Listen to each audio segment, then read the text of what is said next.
नमस्कार दोस्तों, study with Swapnil में आप सभी का स्वागत है। आशा करता हूँ आप सभी लोग स्वस्थ और खुशहाल होंगे। एक्सक्रीटरी सिस्टम में हम लोगों ने पिछले लेक्चर्स में जो जनरल उसके टॉपिक्स हैं, टर्म्स हैं, उनके बारे में हम लोगों ने अध्ययन किया। आज हम लोग पार्ट 2 जो कि ह्यूमन एक्सक्रीटरी सिस्टम है अर्थात मानव उत्सर्जन तंत्र, उसका अध्ययन करेंगे। तो चलिए शुरू करते हैं। इसे हम लोग पार्ट 2 के नाम से करके मानव उत्सर्जन तंत्र। मानव उत्सर्जन तंत्र एक कॉम्प्लेक्स ट्यूबुलर सिस्टम भी है, मतलब इसे कहें कि एक जटिल जो ट्यूब है वाहिनियों के तहत एक पूरा तंत्र बनता है, जिसमें जो कंप्राइजेज रहेंगे ऑर्गन्स का, उनको हम देख लें। सबसे पहले तो 2 पेयर ऑफ किडनी यानी वृक्क जो है वो 2 रहेगा, तो यहीं पे हम लोग चित्र के माध्यम से समझते भी चलेंगे। किडनी, 2 यूरेटर्स यानी मूत्रवाहिनियाँ, मतलब जब यूरिन बन जाए तो उसको किडनी से बाहर ले जाने का काम करेंगे, वो हैं यूरेटर्स, ये और ये अगल बगल। ठीक, अब जब यूरिन बाहर निकल चुका होगा तो अब पिछले भी लेक्चर्स में हम लोगों ने बात की थी कि ये इकट्ठा होता है, तो जाहिर सी बात है वहाँ पे कोई एक एरिया होना चाहिए जहाँ पर यूरिन हमारा इकट्ठा हो सके, which is called urinary bladder या मूत्राशय। ये यूरिनरी ब्लैडर है। और जब यूरिन पास आउट करने की इच्छा हो तो उस टाइम एक ऐसा सेक्शन होना चाहिए या एक ऐसा एरिया होना चाहिए जहाँ से वो बाहर निकल सके, तो वो है यूरेथ्रा। इसके थ्रू यूरिन बाहर निकल जाता है। ठीक, तो ये यूरेथ्रा। चलिए अब हम लोग थोड़ा सा जो मेन यूरिनरी सिस्टम में आता है which is called the kidney या वृक्क, उसके बारे में अध्ययन कर लें। ह्यूमन किडनी या मानव वृक्क, यह मेटानेफ्रिक इसे कहा जाता है। याद रखिए, नेफ्रॉन को या किडनी को रिलेट करने में 3 प्रोनेफ्रिक और मीज़ोनेफ्रिक और मेटानेफ्रिक, ये 3 टर्म्स आते हैं, जिनमें जो एडवांस एनिमल हैं which is called the complex invertebrates, उनमें मेटानेफ्रिक पाया जाता है। मीज़ोनेफ्रिक कुछ जलीय जीवों में, एक्वाटिक एनिमल्स में, और जो प्रोनेफ्रिक है वो वेरी लोअर वर्टिब्रेट्स में पाया जाता है। हाँ, एम्ब्रियोनिक सिस्टम में यानी भ्रूणीय अवस्था में ये तीनों अवस्था आपको मिलेगी, लेकिन जब पूछा जाए कि क्वेश्चन इस तरह से भी आता है कि ये तीनों पाए जाते हैं कि नहीं, हाँ तीनों पाए जाते हैं जीवन काल में, परंतु जब ये बोल दिया जाए कि एडवांस या मैच्योर वर्जन कौन सा है तो आप कहेंगे मेटानेफ्रिक ह्यूमन किडनी है। ह्यूमन किडनी या जो वृक्क है उसको कवर करती है एक लेयर जिसको कहते हैं पेरिटोनियम। ये एक बाहरी कवर है जो कि इसे कवर करती है। ठीक, नेक्स्ट जो कि और हमारा जो किडनी है वो लोकेटेड रहता है पोस्टीरियर वॉल, कहाँ पे, एब्डोमिनल कैविटी के, मतलब पोस्टीरियर में पीछे की ओर, और वर्टिब्रल कॉलम के अगल बगल। यानी अगर हमारा वर्टिब्रल कॉलम ये है तो इसके अगल बगल में यह उपस्थित होती है। ठीक, अच्छा अब आ जाते हैं हम लोग कि ये कहाँ का अगर वर्टिब्रल कॉलम कर देंगे तो T12 टू L3 के बीच। नेक्स्ट है जो हमारा राइट एंड लेफ़्ट, हाँ इधर अगर हम लोग बात करें तो ये लेफ़्ट हो गया और ये राइट हो गया। ठीक, गलती हो गई इधर, ये पेशेंट के हिसाब से अगर देखेंगे तो ये लेफ़्ट है और ये राइट है। ठीक, राइट किडनी जो है वो स्लाइटली लोअर होती है देन द लेफ़्ट, बिकॉज यहाँ पर लीवर के आ जाने की वजह से ये थोड़ा सा ऊपर नीचे दोनों, मतलब एक साइज़ में एक तरफ नहीं रहते, थोड़ा सा ऊपर नीचे दोनों रहते हैं, जिसमें जो राइट किडनी है वो थोड़ी सी नीचे रहती है। इसका वेट जो किडनी का है वो लगभग 160 ग्राम है, 10 सेंटीमीटर की लंबाई में, 5 सेंटीमीटर की चौड़ाई में, और जो थिकनेस है, मतलब जो मोटाई एक तरीके से कहें, वो 3 सेंटीमीटर के आसपास है। जो अवतल साइड है या कॉनकेव साइड है मीडियन सरफेस का, यानी अगर हम जो किडनी है वो सेम के बीज के आकार की होती है, मतलब बीन शेप्ड, आपने देखा होगा सेम का बीन शेप का होता है। ये एरिया जो होता है वो मीडियन सरफेस, ये अवतल होता है, और इस एरिया में एक स्लिट या एक ग्रूव होता है जहाँ पे सारी चीज़ें आके मिलती हैं, इसको कहते हैं हाइलम। अभी हम लोग चित्र के माध्यम से भी समझेंगे। यह हाइलम, इसको या हाइलस रेनालिस भी कहते हैं, जो रिसीव करेगा। पूछा जाता है कि क्वेश्चंस में आते हैं कि हाइलम में क्या क्या चीज़ें आती हैं, तो रिसीव्स करता है रीनल नर्व्स, मतलब रीनल याद रखिएगा ये वर्ड जब कभी भी आ जाए तो किडनी से, रीनल नर्व्स, ब्लड वेसल्स, यहाँ पर रीनल ब्लड वेसल्स भी कह सकते हैं, lymphatic vessels and ureter. Ureter मतलब जहाँ से यूरिन बाहर की ओर निकल जाएगा।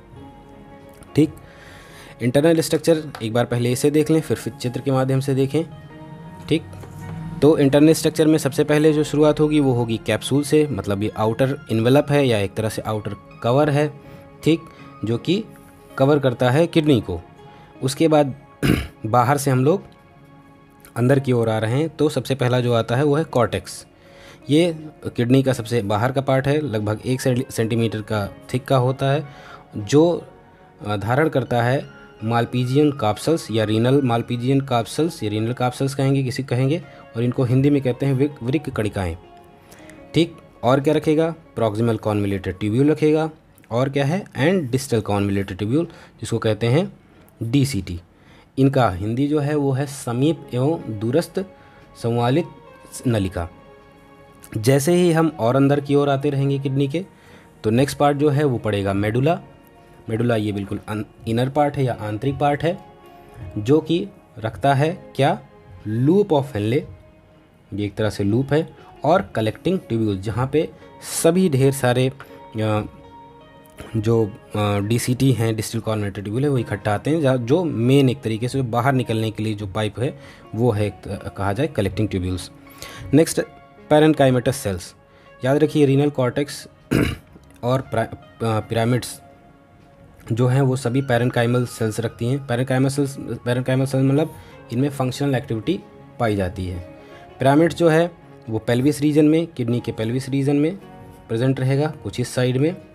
ठीक, और पेल्विस जो है वो फनल शेप, कीप शेप का होगा। और नेक्स्ट है जो पेपिला, जो फेसिंग करेगी साइनस को। चलिए चित्र के माध्यम से इसे एक बार हम लोग पढ़ भी लें। ये है हमारा किडनी। तो सबसे पहले हम लोगों ने क्या जाना था कि ये सबसे पहले बाहर की ओर एरिया, तो आप ऑब्वियसली कहोगे यहाँ पे रीनल कैप्सूल। ठीक, तो ये आपका हो जाएगा कैप्सूल एरिया को, आप इसको कैप्सूल डिनोट कर सकते हैं। नेक्स्ट जैसे ही आप अंदर को आएंगे, आपने कहा था रीनल कॉर्टेक्स, तो चलिए ये रीनल कॉर्टेक्स हो जाए। उसके बाद नेक्स्ट जो एरिया हमारा आएगा वो मेडुला एरिया आएगा। ठीक, उसके बाद जब हम लोग पिरामिड्स के बारे में बात किए थे, रीनल पिरामिड्स, तो ये रहे हमारे रीनल पिरामिड्स।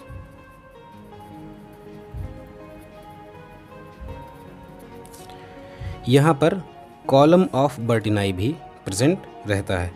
इसको हम लोग पूरा लिखते हैं रीनल कॉलम ऑफ बर्टिनाई। ये एक्चुअली ऐसा है जो मेडुला की तरफ आगे बढ़ता हुआ पार्ट होता है ये। चलिए ये हो गया। नेक्स्ट हमारा कौन सा चीज़ आएगा, ये हो गया बर्टिनाई। हाँ, ये इस एरिया में अगर हम लोग देखें बिल्कुल नीचे की ओर, तो इस एरिया को आप लिख सकते हो माइनर कैलिक्स। ये एरिया आपका मेजर कैलिक्स हो जाएगा, सॉरी मेजर कैलिक्स।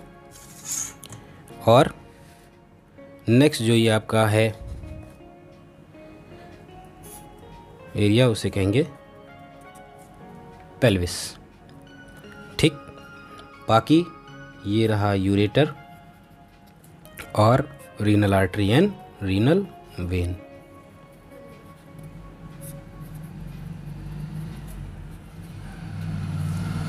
कुछ मोटा मोटा ये स्ट्रक्चर है किडनी का, जो कि काफ़ी एलोबरेटेड है, और इसमें से कई क्वेश्चन पूछे जाते हैं कि जैसे रीनल कॉलम ऑफ बर्टिनाई कहाँ प्रेजेंट होती है, तो आप बताएंगे किडनी में, ना कि कोई इधर उधर पूछ ले कि कहाँ पे यूरेटर में होगा कि नहीं या स्टमक में है। तो रीनल कॉलम ऑफ बर्टिनाई पे काफ़ी क्वेश्चन पूछा जाता है। कॉर्टेक्स और मेडुला दो पार्ट तो रहेंगे।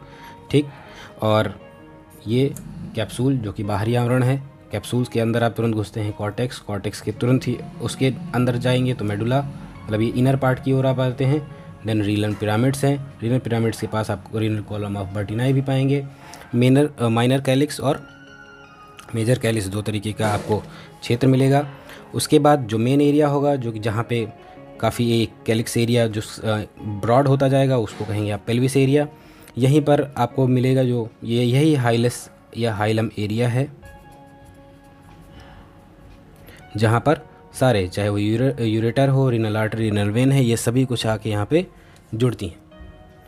तो ये रहा किडनी का स्ट्रक्चर, जो कि हम लोगों ने इसे पढ़ा। इसके शॉर्ट फॉर्म जो मतलब एक तरीके से कहा जाए कि रिटन फॉर्म में जो डिस्क्रिप्शन था वो ये है कि capsule, cortex, medulla, parenchymatous sales के अगर पूछा जाए कि जो कॉर्टेक्स होता है वो किस तरीके का नेचर का होता है, पैरेन्काइमेटस, स्क्लेरेन्काइमेटस, तो आप बता सकते हैं कि पैरेन्काइमेटस होता है। पिरामिड्स, पेल्विस और पेपिला। रीनल कॉलम ऑफ बर्टिनाई जरूर पूछा जाता है, ये काफ़ी इंपॉर्टेंट है, काफ़ी टीजीटी पीजीटी के एग्जाम्स में आया है। पार्ट ऑफ कॉर्टेक्स जो कंटिन्यू होगा मेडुला के, और कहाँ प्रेजेंट रहता है, बिटवीन द पिरामिड्स। ठीक, ये कॉम्प्लेक्स ट्यूबुलर सिस्टम है। याद रखिएगा, किडनी, यूरेटर, यूरिनरी ब्लैडर और यूरेथ्रा। सीक्वेंस भी पूछा जाता है कि कैसे यूरिन निकलता है, तो पूछा जा सकता है। तो आप याद रखिए किडनी देन यूरेटर, यानी अगर हिंदी नहीं लिखा तो आपको शब्द इंग्लिश के याद रखेंगे, पढ़ने पड़ेंगे। किडनी, यूरेटर, यूरिनरी ब्लैडर और यूरेथ्रा। ह्यूमन किडनी जो है वो मेटानेफ्रिक है, ये बहुत कॉमन क्वेश्चन है, और लोकेटेड रहती है, ये वर्टिब्रल कॉलम में पूछा गया है एक दो बार। तो T12 टू L3, मतलब थोरेसिक रीजन के 12 से लेकर लंबर रीजन के 3rd तक। राइट किडनी स्लाइटली लोअर होती है लेफ़्ट से। ठीक, तो ये कुछ समरी हो गई। आशा करता हूँ ये वीडियो आपको पसंद आया होगा। इसके आगे जो हम लोग हैं वो नेक्स्ट पढ़ेंगे हम लोग नेफ्रॉन्स के बारे में, जो कि फंक्शनल और स्ट्रक्चरल पार्ट है किडनी का। वो वीडियो दूसरी रहेगी, मतलब 3rd पार्ट रहेगा। और आप सभी लोगों का बहुत बहुत धन्यवाद इस वीडियो को देखने के लिए। प्लीज़ लाइक, शेयर और सब्सक्राइब ज़रूर करते रहिए। आपकी छोटी सी मदद हमें बहुत ही मोटिवेट करती है। आगे इस तरह की इम्पोर्टेंट, खासकर टीजीटी पीजीटी की भर्ती के लिए जो बायो का सेक्शन है उससे आती रहेंगी। आप सभी लोगों का बहुत बहुत धन्यवाद। जय हिंद।